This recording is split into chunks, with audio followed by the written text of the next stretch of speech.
এখানে এই পশুটি পুরো একটি গাছকে ফাল্টা করে অনেকগুলো কাঠ বানিয়ে ফেলে আর এই জলস্থির দাঁত দিয়ে কাঠের দুই সাইডে ফুটো করে নেয়। এরপর সেই কাঠটাকে নৌকার ভিতরে লাগালে দুটো কাঠ টুকরা মিলে নাটগুলো লাগিয়ে ফেলে। এইভাবেই জঙ্গলের যত পশু পাখি আছে সবাই মিলে অনেক বড় একটি নৌকা বানাতে থাকে, কারণ শীতের পরে বর্ষা হলে সেখানে অনেক ঝড় তুফান হয়, তাদের থাকার কোনো জায়গা নেই। এই জন্য তারা সবাই মিলে অনেক বড় একটি নৌকা তৈরি করতে থাকে যেন বর্ষাকালে সেই নৌকাতে তারা সবাই থাকতে পারে। এই দিকে কাঠ শর্ট হলে বানর গাছ কেটে কাঠ বানিয়ে ফেলে আর সেই কাঠগুলোকে এই মানুষটা গাড়িতে উঠায়। এরপরে চাবুক মারলে দুটো সাপ চাকা হয়ে গাড়ি চালাতে থাকে আর হাঁসের পাছায় টিপ দিলে হাঁসটি হর্ন বাজাতে থাকে। তখন সেখানে এই তিনজন মানুষ মিলে নৌকা ছাদ বানাতে থাকে আর এদিকে তিনজন মেয়ে মিলে ফল দিলে অনেকগুলো ইঁদুর এসে সেই ফলগুলোকে নৌকার ভিতরে ফেলে দেয়। অন্যদিকে নৌকার এই কাঠটি লাগানো শেষ হলে নৌকা বানানো পুরো কমপ্লিট হয়ে যায়, কিন্তু তখনই সূর্য ডুবে যায় আকাশের মেঘালয়ের ভিতরে আর বিজলির গর্জন শুরু হয়ে যায়। তখনই নৌকাতে থাকা মানুষগুলো দেখতে পায় যে বৃষ্টি শুরু হয়েছে, যার কারণে তারা বাঁশি বাজাতে থাকে আর এই বাঁশি শব্দ শুনে জঙ্গলে থাকা সকল পশু পাখি সেখান থেকে দৌড় দিয়ে নৌকাতে উঠতে শুরু করে।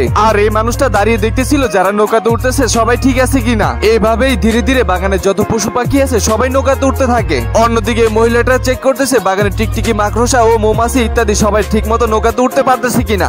আর এদিকে এই মানুষগুলো পশু পাখিকে ঠিক মতো নৌকার ভিতরে ঢুকাতে থাকে। সব পশু পাখি নৌকার ভিতরে উঠলো, এই ঘোড়াটি কোনো মতেই নৌকাতে উঠতে চায় না। আর এদিকে এই হাতিটি এতটাই মোটা যে তার জন্য দরজায় আটকানো যায় না। এরপরে ঘোড়াটির পাশে এটি বিজলি পড়লে ঘোড়াটি সেখান থেকে দৌড় দিয়ে হাতির পাশার সাথে বাড়ি খেলে তারা দুজনেই নৌকার ভিতরে ঢুকে যায়। এরপরে এই কাঠবিড়ালি দুটো রাস্তায় অনেক দেরি হয়ে যায়, যার কারণে সেখান থেকে লোকগুলো নৌকাটিকে ছেড়ে দেয়, কিন্তু কাঠবিড়ালি দুটো সেখান থেকে সাঁতার কেটে নৌকার ভিতরে উঠে যায়। এরপর সেখানে এতটাই ঝড় তুফান হতে শুরু করে যে পানির ঢেউয়ের কারণে নৌকাটা শুধু লাফাতে থাকে আর ভিতরে থাকা পশু পাখিগুলো সবগুলো এক সাইড থেকে অন্য সাইডে যেতে থাকে, কিন্তু সেই কাঠবিড়ালি গুলো নৌকার ভিতরে ঢুকতে না পেরে উপরে অনেক শক্তভাবে বসে থাকে। এরপরে ভিতরে থাকা সবগুলো মানুষই আল্লাহর কাছে দোয়া করতে থাকে, কিন্তু হঠাৎ করে এই বয়স্ক লোকের মুখের ভিতরে নৌকা ছিদ্র দিয়ে অনেকগুলো পানি এসে পড়ে আর সেই পানিগুলো জানলা দিয়ে ফেলতে গেলে বিজলি নৌকার ভিতরে ঢুকে যায়। এরপর সেখান থেকে দৌড় দিয়ে আরেকটি জানলা খুলে দিলে বিজলি নৌকা থেকে বের হয়ে যায়। এভাবেই সেখানে রাত হলেই নৌকাতে থাকা মোমটি ধীরে ধীরে গলতে শুরু করে। তখন রাত শেষ হয়ে সকাল হলেই ধীরে ধীরে আবহাওয়া আবার আগের মতো ঠিক হয়ে যায়,